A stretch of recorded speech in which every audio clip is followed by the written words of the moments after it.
Pada pertemuan terakhir kita membahas masih dalam seputar wudu dan kita baru menyelesaikan pembahasan membasuh wajah.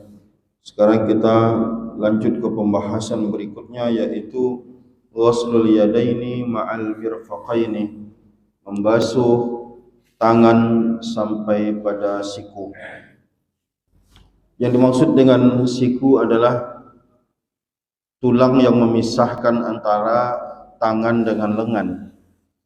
Maka tulang ini hati-hati kita, maka ulama mewajibkan untuk melewatkan dari batas tulang. Karena kalau kita lihat tulang ini, dia ada tonjolan yang jika diluruskan dia akan lewat sedikit daripada pergelangan. Oleh karena itu sebagian ulama mengatakan bukan pas-pasan pada lingkaran, tetapi lebihkan, karena tulang itu jika diluruskan dia melebihi dari batas tangan itu sendiri. Banyak orang salah hanya pas-pasan pada pergelangan, sedangkan tulang ini jika diluruskan maka dia bisa melebihi daripada lingkaran daripada sikut itu. Karena yang dimaksud dengan mirfaq itu, ini dia mirfaq, tulang yang kalau kita lihat nanti tulang itu dia nyatu seperti engsel, diapik oleh dua tulang, lalu kemudian masih ada tulang tengah-tengahnya yang bisa bolak-balik. Nah, maka prinsipnya dalam berwudu itu wajib hukumnya untuk melewati batas wajibnya, untuk memastikan batas wajibnya sudah terlaksana. Contohnya misalkan ketika kita membasuh wajah, maka qadar wajibnya adalah tempat tumbuhnya rambut. Namun ulama mewajibkan untuk melebihkannya sedikit untuk memastikan batas itu sudah terkena. Karena batas itu sendiri hukumnya wajib untuk dibasuh. Sama seperti aurat dalam salat itu adalah antara pusar dengan lutut. Kalimat antara itu menunjukkan bahwa lututnya sendiri itu bukanlah aurat. Karena yang disebutkan adalah kalimat antara. Tetapi ulama dalam mengatakan untuk menutup aurat, kenakan sedikit lututnya untuk memastikan batasnya itu sendiri sudah ditutup. Nah, begitu. Jadi batas wajib itu harus dikenakan. Nah, begitu pula dalam membasuh tangan, maka batas wajibnya mesti dilewatkan. Ini batas wajib adalah kalau kita luruskan tangan kita, maka batas wajibnya adalah tulang yang ada di bawah di sini yang disebut dengan mirfaq. Maka wajib bagi kita melewatkannya sedikit untuk memastikan batasnya sudah terbasuh. Itu wajibnya. Adapun sunnah-sunnahnya, ayyab tadi'a minal kaffaini, disunnahkan dalam membasuh tangan itu memulainya dari kaf, ini kaf, dari ujung jari, karena ayatnya karena ayatnya ilal mirfaqaini. Berarti kata ulama di sini ada pendetailan ulama. Sebagian ulama mendetailkan apakah kita membasuhnya sendiri atau dituangkan oleh orang lain airnya. Untuk memulainya tadi itu kesunahannya sebenarnya kalau wajibnya dari mana saja boleh. Dari sikut boleh, dari ujung jari boleh, dari tengah bolak-balik pun tidak ada masalah, asalkan kebasuhkan semuanya.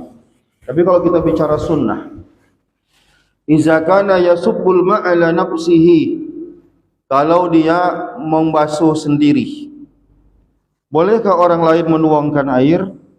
Menuangkan air, menolong, itu boleh hukumnya. Tapi kalau mewudukannya tanpa ada uzur, hukumnya makruh. Kalau sedang sekedar dia ngambilkan gayung lalu dituangkannya karena tidak ada keran, lalu kita tampung air dari gayung yang dia tuangkan, itu tak ada masalah. Tidak ada kemakruhannya. Tapi kalau kita biarkan tangan kita lalu diwudukkan oleh orang, digosokkannya segala macam, disiramkannya, kecuali bagi orang yang tidak mampu. Bagi orang yang mampu hukumnya makruh. Tapi sah. Nah, tidak ada masalah. Misalkan dia punya anak buah, misalkan dia santai aja. Orang lain yang wudhu, yang penting yang berniat itu dia. Yang penting berniat itu dia. Nah, tapi hukumnya makruh. Tapi bagi orang-orang yang tertentu, misalkan orang yang sakit, stroke dan lain-lain, boleh saja orang lain mewudukkan dia dan tidak ada kemakruhannya. Nah, sedangkan sehat saja hukumnya hanya makruh. Makruh itu artinya ya tidak berdosa dan sah, tapi tidak baik, itu saja. Nah, apalagi kalau dia punya uzur seperti sakit, apa sakit yang membuat orang tak bisa berwuduk seperti stroke, maka bolehkah orang lain menwudukkan dia? Boleh. Julurkan tangannya, orang lain menyiramkan airnya, orang lain yang menggosokkannya dan segala macam, maka tidak ada kemakruhannya. Jadi tadi kalau seandainya dia sendiri yang menyiram, maka disunnahkan dari ujung jari sampai ujung sikut.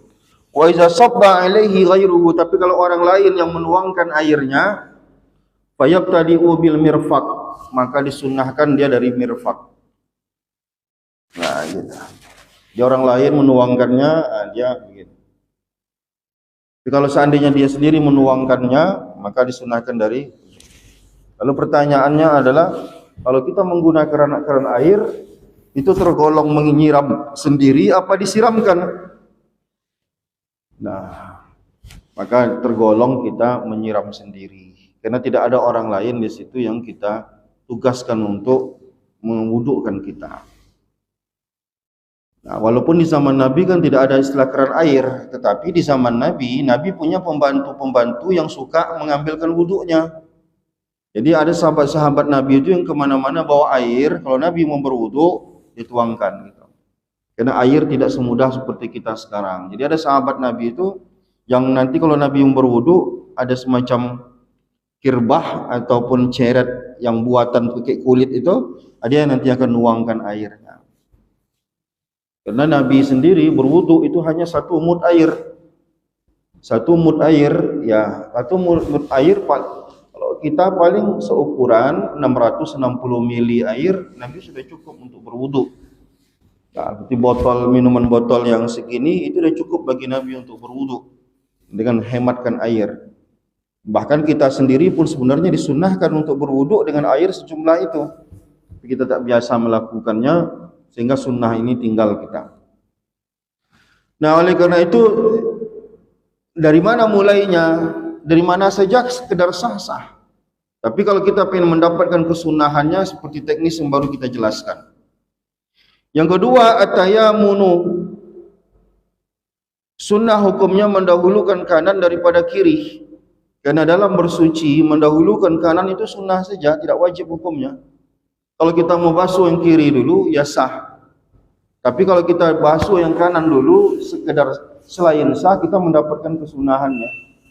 Semua yang ada kanan, yang ada kirinya, termasuk mandi wajib. Dalam mandi wajib, Nabi mengajarkan kita membasuh anggota tubuh yang kanan, baru yang kiri. Seperti mandikan mayit, kanan atas, kiri kanan bawah, kiri atas, kiri bawah. Kita bagi dua atau kita bagi 4 badan kita dalam membasuh, seperti kita membasuh mayit. Kalau kita membaginya 4, berarti kanan atas, kanan depan, kanan belakang, dan kiri depan, kiri belakang. Nah, kan biasa mandikan mayit gitu, kanan depan, kanan belakang, kiri depan, atau kiri dan kiri belakang. Dalam mandi wajib pun kita, karena tidak ada bedanya teknis mandi wajib mayat dengan mandi mayit, mandi wajib orang hidup. Jadi kalau ada orang bertanya, "Gimana cara mandikan mayat?" Bagaimana cara Bapak mandi wajib orang hidup? Seperti itulah mandikan mayat.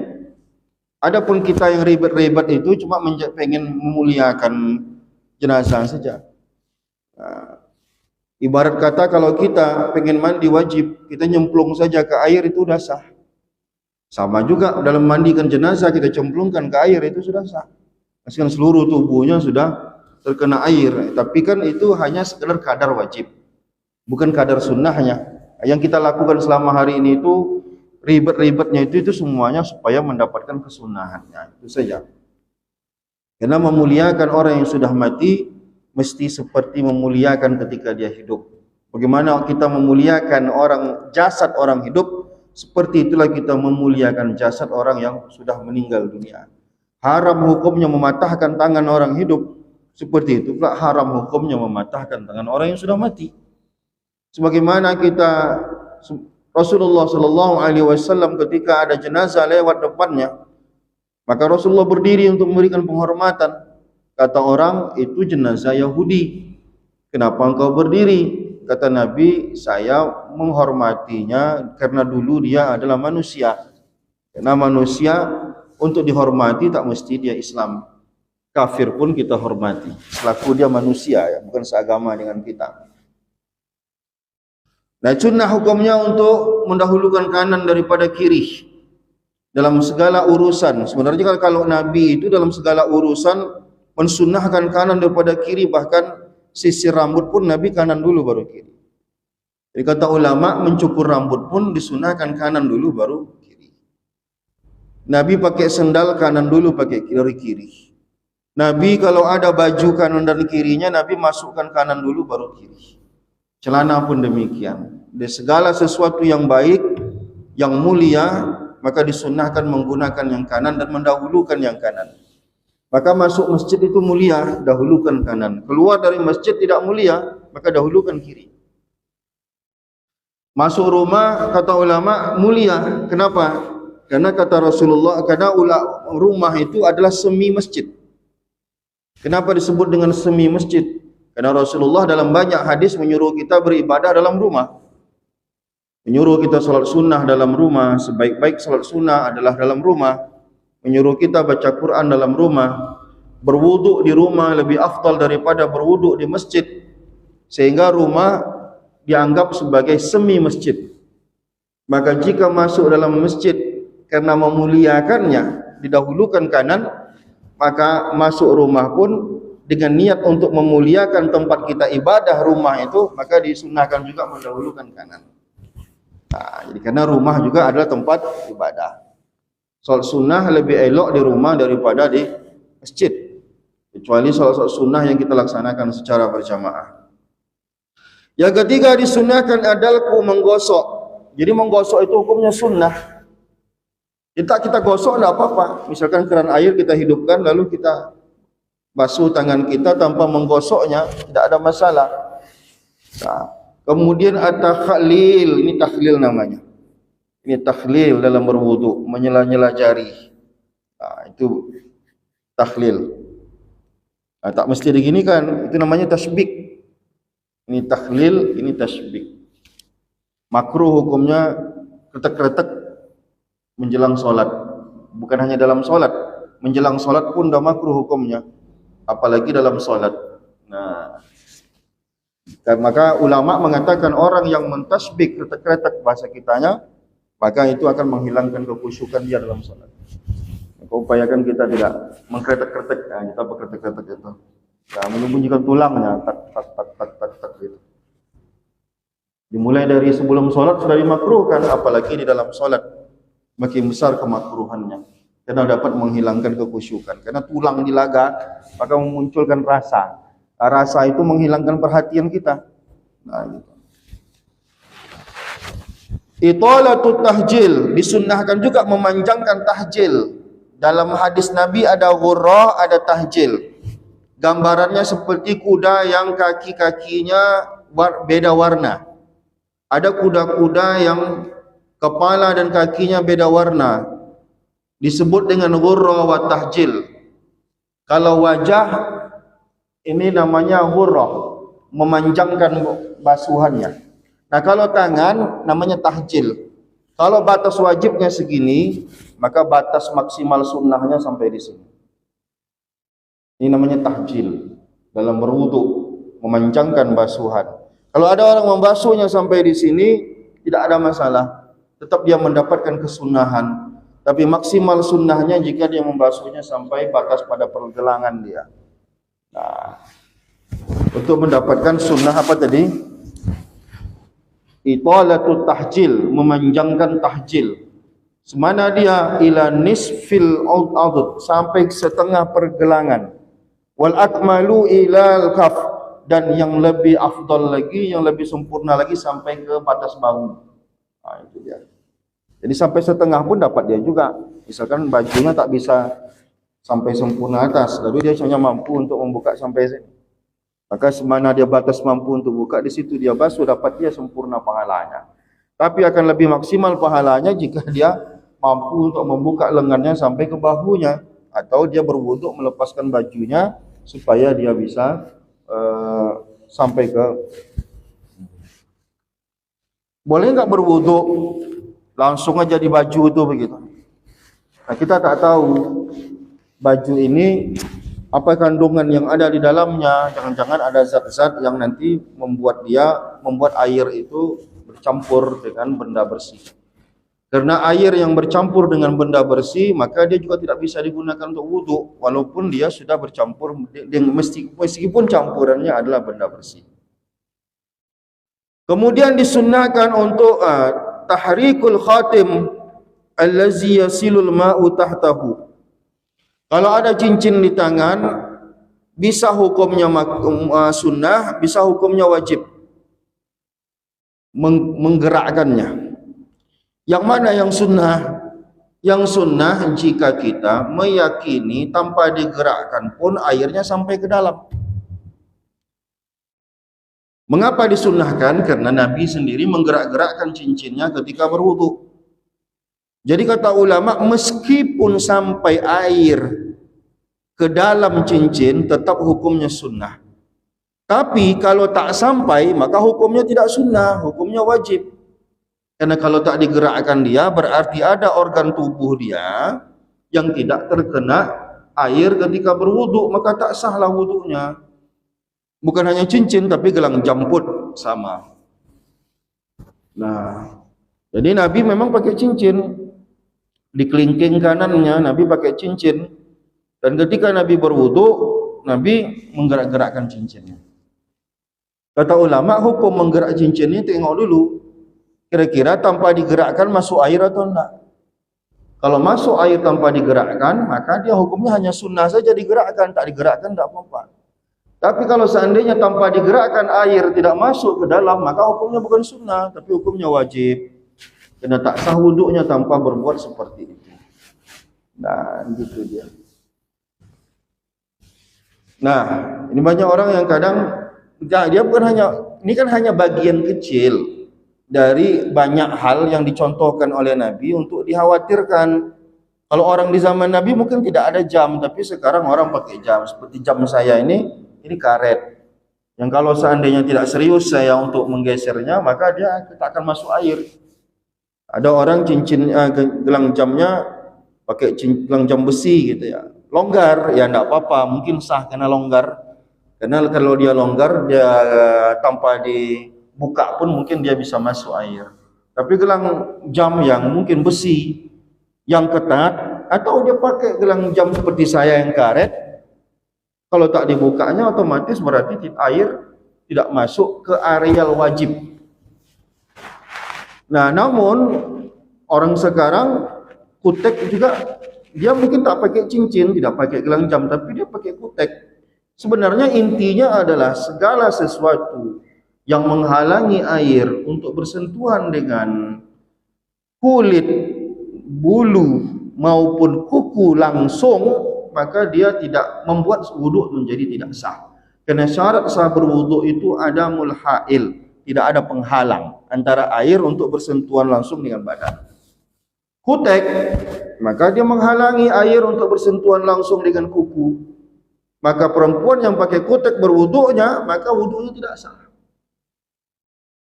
Perempuan yang pakai kutek mandi wajibnya, maka mandi wajibnya tidak sah. Maka seorang suami yang ngerti agama, melihat istrinya mandi wajib pakai kutek, baru selesai dari haid istrinya, lalu mandi wajib dalam keadaan pakai kutek, haram bagi dia bersetubuh dengan istrinya. Karena dalam keyakinan dia, istrinya belum sah mandi wajibnya. Karena belum sah mandi wajib istri daripada haid, maka haram hukumnya kita berhubungan badan. Maka seorang suami mesti tegas kepada istrinya, kamu kalau mandi wajib dari haid, kamu bersihkan kutek kamu. Karena kalau tidak, kita tak bisa berhubungan badan. Karena kalau kita paksakan berhubungan badan, mandi wajib kamu tidak sah, maka saya menanggung dosa besar. Istrinya menanggung dosa besar, suaminya menanggung dosa besar karena belum halal. Mas, istri yang tidak mau mengikuti suaminya dalam hal ini, maka istri ini disebut nusyush, durhaka kepada suaminya. Maka langkah suaminya 3, kata Allah dalam surat An-Nisa ayat 34, nasihati tak mempan. Maka langkah kedua berarti dia boleh untuk tidak tidur seranjang dengan suaminya. Suaminya suruh dia tidur di tempat lain. Dan selama dia tidak tidur seranjang, belum bertobat juga dia, maka selama itu tak wajib suami untuk memberi dia nafkah. Karena di antara alasan suami tak wajib ngasih nafkah walaupun itu masih istri dia adalah ketika istri itu sedang di pisah ranjang. Pisah ranjang itu kapan bolehnya? Ketika istri tak mempan untuk dinasihati. Nah, yang tidak juga mempan, masih durhaka juga dia, wadribuhunna, maka pukullah istri itu, tapi pukul yang mendidik dia, bukan untuk menyakiti dia. Tak juga mempan, maka ceraikan dia, cari istri yang baru. Itu bukan main-main, itu serius itu. Nah, karena gara-gara dia jangan sampai kita masuk neraka. Untuk apa gitu? Tapi kalau bini kita soleha, tak perlu abang ceramai aku lebih ngerti dari abang lagi, maka tidak ada alasan bagi kita untuk pisah ranjang, tidak ada alasan. Karena pisah ranjang sembarangan hukumnya haram. Pisah ranjang hanya boleh dengan aturan yang seperti saya jelaskan tadi, jika istri nusyush dan tidak mempan untuk dinasehati. Nah, gitu dia. Dan di antara hal yang membuat dia harus dinasehati adalah ibadahnya. Nah, jadi laki-laki kita punya tanggung jawab di hadapan Allah nanti.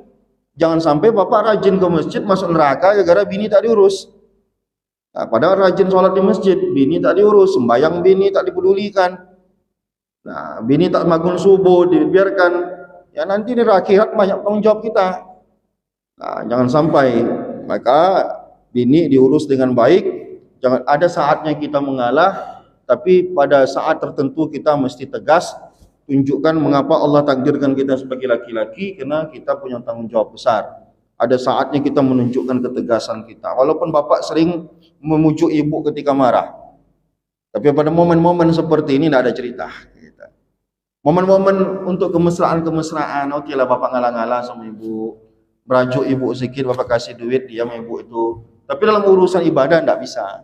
Bapak tunjukkan kalau bapak jantan, laki-laki punya ketegasan. Untuk menyelamatkan dia supaya sama-sama masuk surga nanti. Nah, yang ketujuh al-muwalah, tapi ibu-ibu pun ya berhak juga dia menasihati suaminya, ya suaminya mungkin tak paham dia nasihati. Kadang ada ibu-ibu ni rajin ngaji tapi lakinya tak ngaji, berarti dia lebih paham dari suaminya. Yang ketujuh sunnah saat basuh tangan itu adalah muwalah. Muwalah itu artinya adalah berkesinambungan. Jangan terlalu lama jarak antara basuh wajah dengan basuh tangan. Nanti dalam kitab-kitab fikih yang besar dijelaskan berapa lama jarak membasuh tangan, basuh wajah dengan basuh tangan. Jangan sampai secara normal air dibasah di wajah kita sampai kering dengan sendirinya, baru kita basuh wajah. Nah, artinya ada basuh wajahnya, pergi dia merokok dulu segala macam sampai kering, maka dia sudah habis momennya. Tapi kalau dia cuma sebentar, disunnahkan untuk segera. Tapi tidak wajib untuk segera, tapi disunnahkan untuk segera. Jangan sampai air di wajah kering dengan sendirinya, kecuali kata ulama dia berada di daerah-daerah yang membuat organ tubuh cepat kering. Misalkan di daerah yang itu anginnya kencang sekali, dalam waktu yang singkat langsung kering, maka menghitungnya yang normal-normal saja. Kemudian yang disunahkan at-taslis, disunahkan 3 kali. 3 kali dengan syarat yang pertama sudah sempurna, baru yang keduanya sunnah. Ada orang menghitung 3, dibasuhnya di sini belum selesai sampai sini, yang keduanya dihitungnya sunnah. Enggak boleh, enggak sah. Karena yang dihitung sunnah itu jika nomor satunya sudah selesai. Apa yang dimaksud dengan nomor 1 selesai? Semuanya sudah terbasuhkan. Kalau yang satu aja belum selesai, gimana masuk yang sunnah yang kedua? Selesaikan satu dulu, baru masuk sunnah yang kedua. Disunahkan 2 kali. Di hadis dalam Sahih Bukhari disebutkan disunahkan 2 kali. Di hadis lain disebutkan disunnah 3 kali. Tapi tidak ada yang menyunahkan lebih daripada itu. Maka maksimal sunnah dalam berwudu itu 3 kali. 4 kali, 5 kali makruh. Bukan lagi sunnah. Lebih dari itu bisa haram hukumnya dengan alasan pertama, mubazir dalam menggunakan air.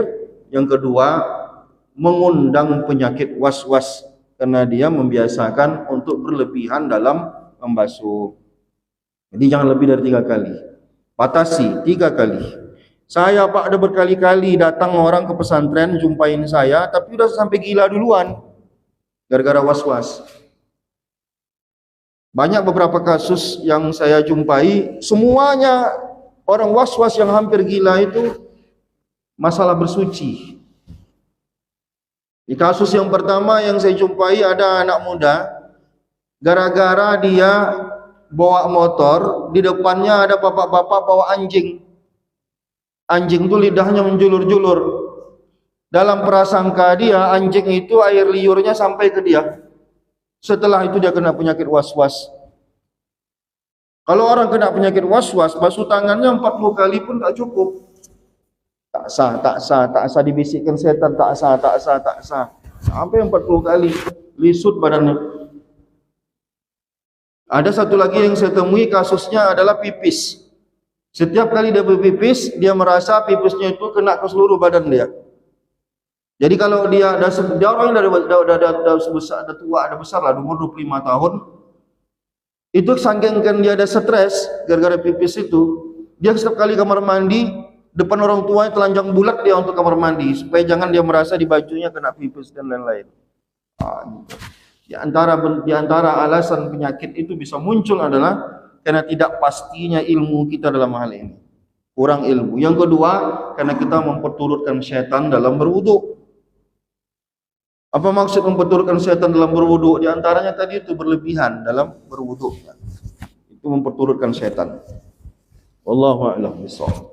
Ini dia kewajiban dan sunnah dalam membasuh tangan.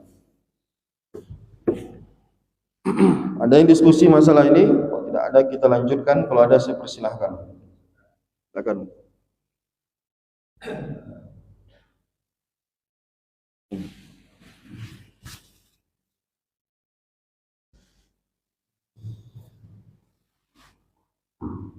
Terima kasih. Assalamualaikum warahmatullahi wabarakatuh. Waalaikumsalam. Tadi sudah kami sampaikan khusus untuk anggota tubuh dan wajib berwudu. Nah ini mungkin kita normal mungkin bisa. Nah bagaimana, ini pertanyaannya soal simpel, bagaimana saudara-saudara kita yang anggota tubuhnya tidak lengkap, salah satu contoh saja, mungkin tangan tidak ada sampai ke siku. Nah ini salah satu contoh. Dan bagaimana wajib wudunya? Terima kasih. Kewajiban itu ataupun kesunahan itu yang berkaitan dengan anggota tubuh, di saat anggota tubuh itu tidak ada, maka kewajiban pun tidak ada. Jadi kalau tangan kanannya hilang, kecuali ada ujungnya, kata ulama ada tulangnya, misalkan dia dipotongnya pas di bagian pergelangan, di ujungnya ada tulangnya, maka disunahkan untuk membasuh di ujungnya. Selagi dia masih tidak ada organ wajibnya. Mana organ wajib tadi? Ini organ wajib dari sikut sampai ke ini. Terpotong di sini berarti masih ada sisanya. Terpotong di sini karena kisos masih ada sisanya. Tapi kalau terpotongnya habis kadar wajibnya, maka tidak ada lagi perintah untuk dia untuk itu. Ada jemaah bertanya, kalau tangan saya, jari telunjuk saya lupa jemaah yang bertanya itu, telunjuk saya hilang, kata dia. Saya tahiyatnya telunjuknya pakai apa? Boleh nggak tangan kiri? Kata dia. Gimana kita jawabnya gitu? Ya enggak boleh, karena memang tidak diperintahkan dengan kiri, diperintahkan tunjuk tangan. Boleh nggak diganti dengan jari tengah? Enggak perlu. Dia tidak perlu melakukan apa-apa, karena perintah untuk dia tidak ada. Karena perintahnya berkaitan dengan organ tubuh tertentu yang tak perlu dipindahkan ke organ lain. Nah, jadi kalau seandainya ada orang puntung tangannya, maka dia tak perlu mikirkan tangan yang udah puntung. Dia hanya fokus kepada yang masih ada. Berarti dia hanya wajib untuk membasuh sebelah tangan yang masih ada. Yang tidak ada itu maka dia lewatkan saja. Kecuali masih ada qadar wajibnya. Kan qadar wajibnya ada tadi. Kaki qadar wajibnya mana? Sampai mata kaki. Kalau putusnya cuma setengah, berarti sisanya masih ada. Tapi kalau memang putusnya ada total, semuanya tak ada lagi di kadar wajibnya, maka tak perlu dia melakukan apa-apa. Allahu a'lam. Ada lagi? Bentar bang ya. Boleh.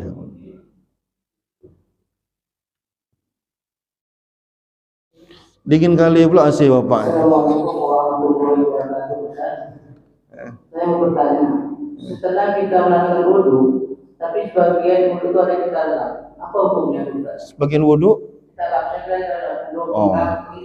apa hukumnya? Membiarkan wudu tidak mengeringkannya, maka hukumnya cuma sunnah pak, tidak wajib.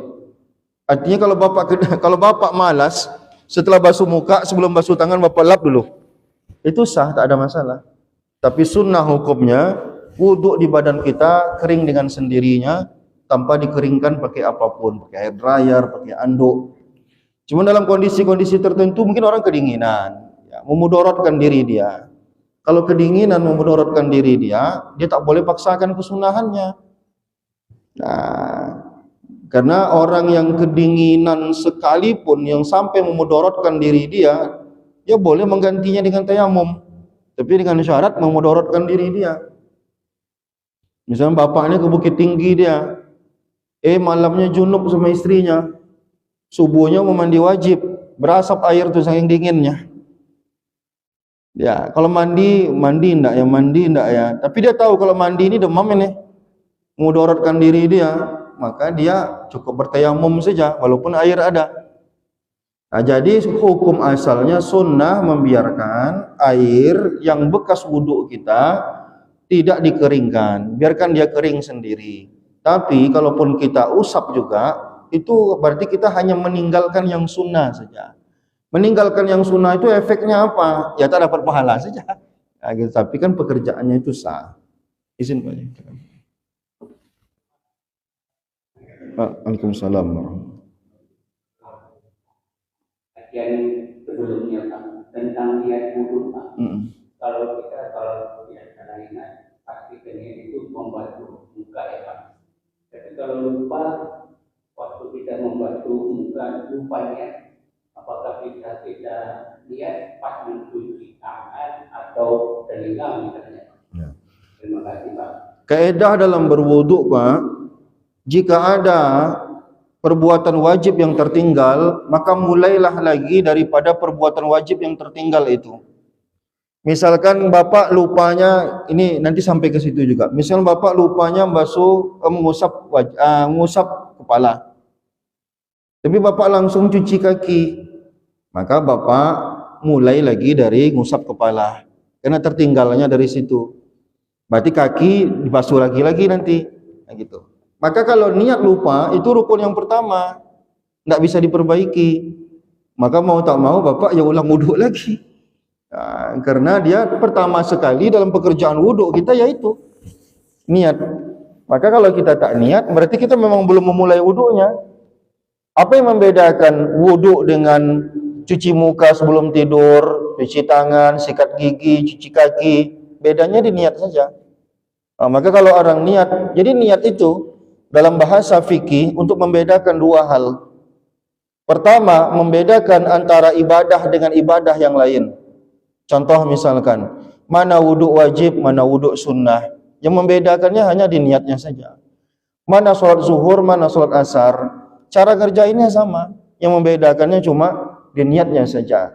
Sholat sunnah, 2 rakaat. Yang membedakannya hanya niatnya saja. Yang kedua, niat itu fungsinya adalah untuk membedakan mana ibadah, mana bukan ibadah. Ya, di zaman mana tahu kita nyuruh anak kita malam-malam nak sebelum tidur cuci muka, cuci tangan, cuci kaki, sikat gigi ya. Seperti berwudu anak kita. tapi tidak tergolong wudu karena dia tidak meniatkannya wudu. Maka niat itu adalah rukun yang pertama. Jika orang tidak berniat di awal, maka mau tak mau dia harus balik dari awal lagi. Gitu. Kalau dalam solat pun sama. Yang tak bisa diperbaiki dalam solat cuma dua, yaitu niat sama takbiratul ihram. Selain niat dan takbiratul ihram, salah masih bisa diperbaiki. Lupa rukun masih bisa diperbaiki. Orang lupa rukuk di rakaat pertama, teringatnya udah rakaat keempat, bagaimana? Bisa diperbaiki atau tidak? Yang penting jangan niat sama takbiratul ihram yang salah, maka masih bisa diperbaiki. Cara memperbaikinya, anggap rakaat yang salah itu tak ada. Anggap, bukan kita nambah rakaat, tidak. Anggap yang rakaat yang salah tadi itu tidak ada.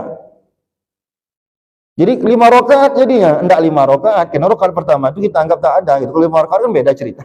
Kalau 5 rakaat berarti kita nambah rakaat satu lagi. Ini tidak. Ini kita menganggap rakaat yang salah tadi itu tidak ada. Sahkah sholatnya? Sah. Nah, bisa diperbaiki, iya, karena yang tak bisa diperbaiki dalam sholat cuma dua. Niatnya salah, tak bisa diperbaiki, dan takbiratul ihramnya salah, itu tak bisa diperbaiki. Takbiratul ihram pun jangan main-main. Ulama dalam mengajarkan bagaimana cara bertakbiratul ihram, syarat bertakbiratul ihram itu ada 20. Cara membacanya, Allahu Akbar, tidak sah.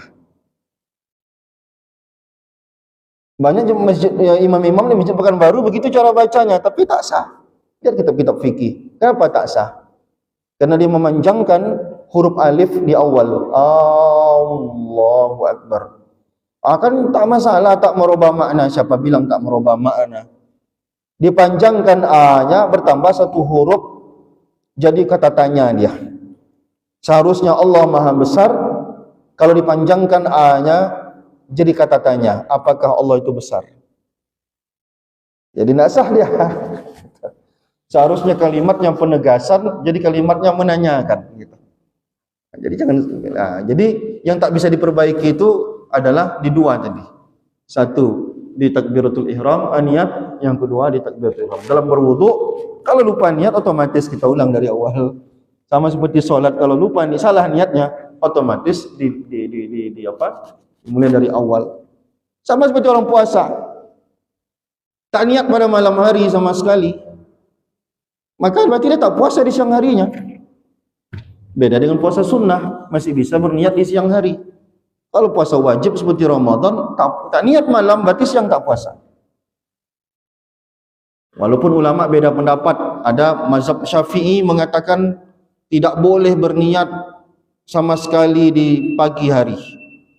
Mazhab Hanafi membolehkan. Tapi kalau mazhab Syafi'i, kalau berniat di siang hari Ramadan, maka tidak sah sama sekali. Oh ya udahlah, bisa nggak diperbaiki? Nggak bisa diperbaiki. Berarti tak puasa, udah sederhana itu aja. Nanti tinggal diqadha puasanya. Tapi dengan catatan, ini lagi banyak kali mau dijelaskan soalnya. Banyak orang salah kaprah gara-gara tak niat malam hari, dia bebas makan dan minum, padahal haram hukumnya. Orang yang lupa niat malam hari, puasanya tak dihitung, tetap haram hukumnya makan dan minum. Paham maksudnya Pak? Gitu. Ada 6 orang walaupun tak puasa, tetap haram hukumnya makan dan minum. Walaupun tidak puasa. Tadi salah niat. Apa lagi? Orang terkicu sahur, dipikirnya masih malam, rupanya ada jam 7 sahur dia. Berarti tengoknya jam 7, berarti dia tak puasa hari itu. Tapi sisa harinya sampai maghrib haram hukumnya dia makan dan minum. Atau dia terkicu maghrib, dipikirnya azan maghrib, rupanya azan zuhur. Makan dia pompang. Maka sisa waktunya sadar dia azan zuhur rupanya. Maka sisanya sampai maghrib haram hukumnya dia makan dan minum. Jadi jangan dikira asalkan tak puasa boleh makan dan minum, gitu. Ada ketentuan. Orang tak puasa sakit, tak mampu puasa karena lapar, itu ya boleh dia makan dan minum. Atau dia musafir misalkan. Nah, itu bab puasa ya, kita masalahnya bab salat. Ada lagi yang diskusi? Silakan. Bagaimana kalau kita niat di awal itu 1 bulan? Itu dibolehkan dalam mazhab Maliki. Mazhab Maliki, hanya mazhab Maliki yang membolehkan niat di kolektif di awal. Tapi di awal ya, jangan tengah-tengah ya, di awal. Karena mazhab Maliki berpandangan Ramadan itu dianggap satu paket. Mazhab Syafi'i tidak mengizinkan setiap malam itu mesti berniat. Namun sebagian ulama mazhab Syafi'i mengatakan, kalau ada sekarang pertanyaan kita ikut mazhab Maliki dalam ini boleh enggak? Tidak ada masalah. Walaupun kita orang-orang yang bermazhab Syafi'i dalam ibadah kita selama hari ini, tidak ada kewajiban kita 100% ikut mazhab Syafi'i. Maka umat-umat kita di kampung-kampung mengajarkan malam pertama untuk niat 2 kali. Niat pertama, niat puasa Ramadan. Niat kedua untuk puasa esok hari. Maka ulama-ulama mazhab Syafi'i pun mengatakan, kalau kita mau bertaklid silahkan. Artinya apa? Untuk jaga-jaga, malam pertama itu kita tetap meniatkan untuk puasa Ramadan full, tapi dalam hari-hari kita berniat setiap harinya. Toh sesekali nanti kita memang terkecoh, terlupa niat, maka mudah-mudahan kita beralih dalam mazhab Syafi'i Maliki dalam memahami itu. Namanya bertaklid. Taklid itu artinya kita dalam satu persoalan kita ikut yang ini, kita ikut yang ini. Asalkan jelas siapa yang kita ikuti dalam masalah itu. Dan jangan semau-mau kita gitu, enggak boleh. Ada ilmunya. Maka di kampung-kampung mak kita kan beda sama mak-mak di kota. Kalau mak saya dulu sampai besar saya tiap malam diingatkan niat. Dan niat kau, dan niat kau. Mak saya orang Medan. Rebel kali. Dan niat kau. Nanti mau tidur tanya dan niat. Mau sahur nanti dan niat. Memang dia tahu kita bakal sering lalai gitu, tapi diingatkan terus. Akhirnya mak saya tulen mazhab Syafi'i, kalau nanti dia tahu kalau tak berniat berarti tak sah. Cuman ustaz-ustaz di kampung termasuk dalam kitab-kitab fikih mazhab Syafi'i pun diajarkan bahwa siapa yang bertaklid dalam mazhab Maliki dalam hal ini pun tak ada masalah. Nah, tapi kalau saya tetap saya berniat setiap hari. Tapi di awal kemarin saya juga mengkolektifkan niat saya. Mana tahu nanti sesekali saya terkecoh, saya lupa saya niat. Saya mengikuti mazhab Maliki dalam hal itu. Atau pakai pilihan yang ketiga. Pilihan ketiga mazhab Hanafi membolehkan untuk berniat di pagi hari. Tapi kan kita jangan memain-mainkan itu. Itu kita harus tegas. Upayakan kita mana yang mudah aja lah, jangan begitu. Dalam memilih pendapat ulama itu boleh. Yang mana kita ikutin, yang menurut kita pendapatnya diakui, tapi yang tak boleh itu adalah kita semua maunya dalam mana mudah menurut kita gitu. Silakan Pak. Bismillahirrahmanirrahim. Tadi saya kalau Bapak air kalau orang membaca ini kan sekarang biasa memang tidak ada AC tapi pagi kan. Jadi setelah berhubungan malam, pagi itu mandi butuhnya dengan air dingin biasa kan.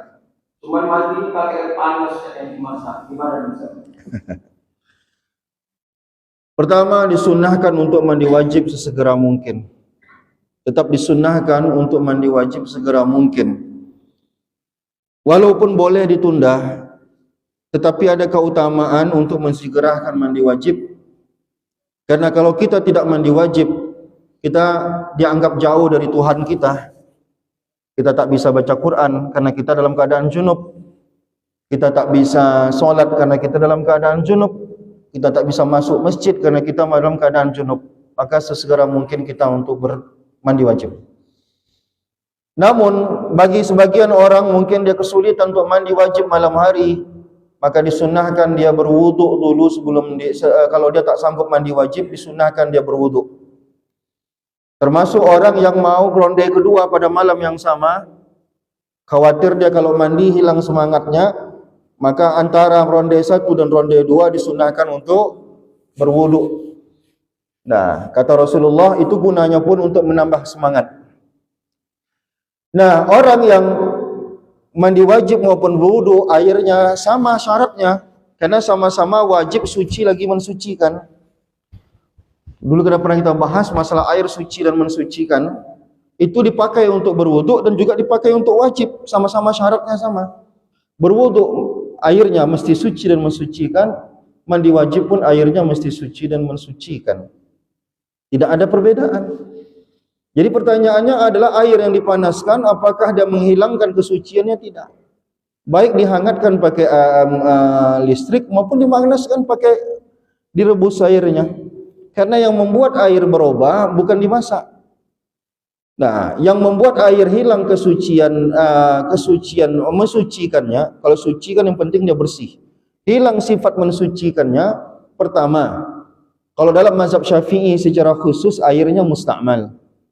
Yang kedua, air itu bercampur dengan benda yang bersih. Larut ke dalamnya dan tak bisa dipisahkan. Air dimasukkan gula, walaupun tak ada rasanya karena saking banyaknya, tapi karena dia larut ke dalamnya, dengan catatan dia tidak sampai 2 kula. 2 kula itu berapa? Sekitar 200 liter. Kecuali dia lewat 200 liter. Lewat 200 liter kita masukkan benda apapun ke dalamnya, asalkan tidak berubah rasa, bau dan warna, tidak ada masalah. Intinya pertanyaan tadi itu adalah kalau airnya dipanaskan, bolehkah digunakan untuk berwuduk dan mandi wajib? Dua-duanya boleh. Jadi tak mesti wuduk pakai air dingin, mandi wajibnya air panas, karena dua-duanya hukumnya sama. Penggunaan airnya sama syaratnya, mesti suci dan mensucikan. Dulu pernah kita bahas ada 4 air, ada suci dan mensucikan, tapi makruh boleh digunakan, ada suci dan mensucikan makruh digunakan, ada suci tapi tidak mensucikan, dan ada air yang najis. Wallahu a'lam bishawab. Ada lagi yang lain? Nanggung ini, entar lagi suruh buka pembahasan baru. Oke, kalau tak ada yang bertanya kita lanjutkan saja untuk mencukupkan waktunya.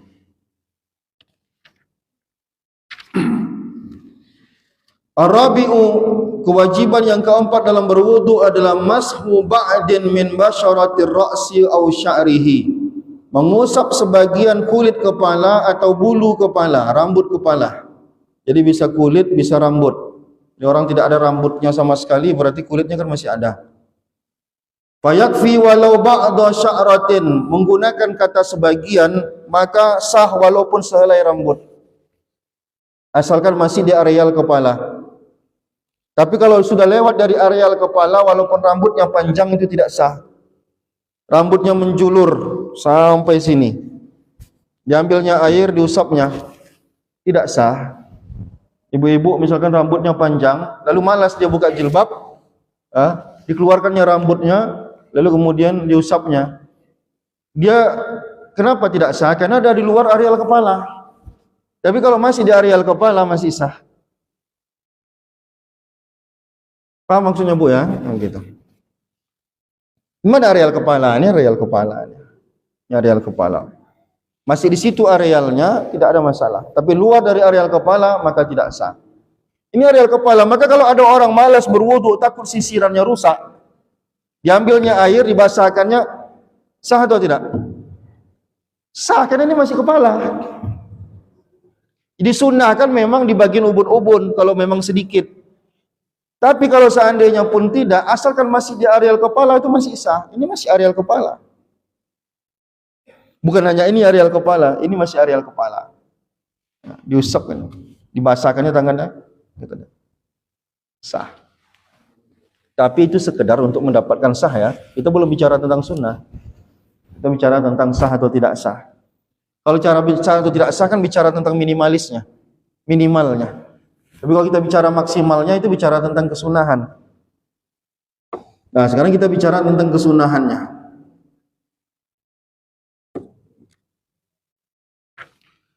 Bagaimana sunnah mengusap kepala? Ini bedakan mengusap dengan membasuh. Kalau membasuh airnya dituangkan. Kalau mengusap tangan cukup dibasahkan. Khusus kepala saja. Itu diusap. Pertanyaannya boleh nggak dibasuh? Udah pernah saya katakan dulu. Sah. Kenapa sah? Karena membasuh lebih kuat lebih daripada mengusap. Berbeda halnya kalau bapak mengusap wajah, itu tidak sah. Kan bedanya apa bedanya tadi? Kalau membasuh airnya dituangkan. Kalau mengusap cukup membasahkan tangan lalu diusapkan. Kenapa wajah tidak sah? Karena wajah wajib dibasuh. Sedangkan yang boleh kepala boleh diusap. Maka kalau bapak usap wajah berarti bapak menggunakan cara yang lebih ringan, maka tidak sah. Tapi kalau bapak membasuh kepala sah, karena mengusap aja sah, apalagi membasuh. Itu maksudnya. Paham tak Bu maksudnya saya ini? Paham tak maksudnya Pak ya? Gitu. Kan anak-anak pun saya tengok jarang mengusap. Ambilnya air, tuangkannya air ke kepalanya. Kadang ditonyorkannya ke keran air itu. Sah ya saja gitu, nggak mesti diusap. Nah, tapi minimalnya dia usap. Kalau wajah nggak bisa diusap, karena ayatnya menyuruh wajah dibasuh. Gitu dia. Bagaimana cara sempurna untuk mengusap kepala agar dapat sunnahnya? Jadi caranya begini, yusannu disunnahkan ayyadha ibhamaihi, dua jempolnya, ala sudghaihi. Ini sudghah namanya, saya tidak tahu bahasa Indonesianya. Kening kalau biasa diurut kalau pusing. Ini. Wa yulsiku sababataini bi ba'dihima. Ini sababah namanya, digabungkan. Nah, ini dah basahkan duluan ya, jangan langsung dibasahkan duluan lalu wa yabda'ul masha bil masi min muqaddimar ra'si ila akhirih, lalu dijalankan sampai belakang. Wa yurudduha, lalu dibalikkan lagi ilal muqaddimati, balikkan ke depan. In kana sya'ruhu yang qalib, itu syaratnya jika memang rambutnya bisa dibolak-balik. Maksudnya apa? Ada enggak rambut yang tak bisa dibolak-balik? Ada rambut panjang enggak bisa dibolak-balik. Amma iza kana sya'ruhu qasiran jiddan aw tawilan ka sya'ril mar'ati fala yarudduha. Kalau dah botak enggak perlu dibolak-balik. Dan terlalu panjang pun tak perlu dibolak-balik, karena enggak akan juga dia membalik rambutnya. Kok rambut saya ini bisa dibolak-balik? Tapi ini cuma cara aja. Kalau gini pun enggak apa-apa juga. Ini kan cuma cara aja. Kalau dibalikkan ke belakang, maka rambut yang di sisi lainnya itu akan membalik. Tapi kalau udah botak, dia cukup sekali aja, karena ada sekali udah cukup. Atau rambut ibu-ibu misalkan, tak perlu ibu membalikkan rambutnya lagi. Jadi kalau dibalikkan pun tak juga dia membalik rambutnya.